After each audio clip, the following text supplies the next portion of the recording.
My practice is an interaction of my heritage, ethics, and identity with my emotions. My persona collides, overlaps, intersects, and in some places completely disjoints with my sanity. Growing up, struggling with various mental health challenges, I have devised methods to cope with phases of difficulties. My recent work during the Mirror Mirror week helped me map my mind and understand the emotional patterns that I experience in a second or day of my life. It made me realize how, subconsciously, I have learned to swim across a day with the help of certain rituals, ones that are orchestrated by my mind to stay grounded. But what about my practice? The many areas of my work are led by a path that is inbred with my values but driven by my emotions. I, a visual artist, have been mapping these patterns, routes, and directions. But what are these many areas? These are how I cut my patterns, stick to yarns and threads to weave narratives, and create objects, spaces, and systems. These are governed by my own rules, some completely out of touch with the world that my physical self is living in. I choose to work with an ancient, to be precise, inspired by the past pattern cutting technique. Why? Because it is in my control and lets me draw lines and angles without having to worry about the body. I like to stay away from the body and more with my mind. We need each other.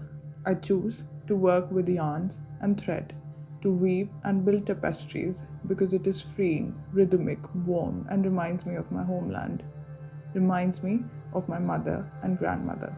My thought behind my work is purely choreographed by the simplicity with which my mind bends me to a fluid, safe, and familiar space. Similarly, I choose to work with found and owned and often created objects that carry the essence of heritage, the ideals and details, and a silent tribute to the visual memory of my past and present.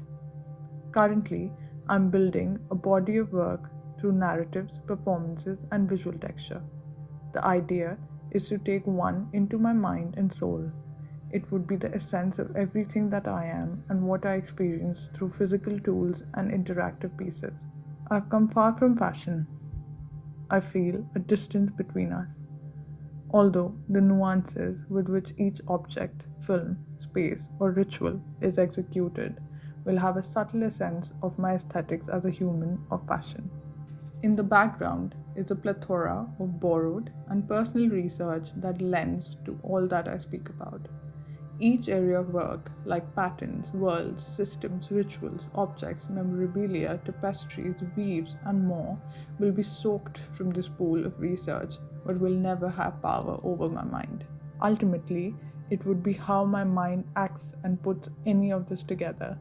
An order that's like a workout to relieve me of the shambles.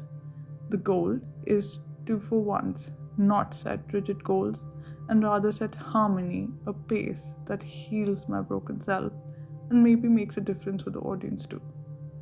I hence dare to step out of my comfort and put all of me out for the world to see, judge, and connect with. It's an open welcome inside the world of Niharika.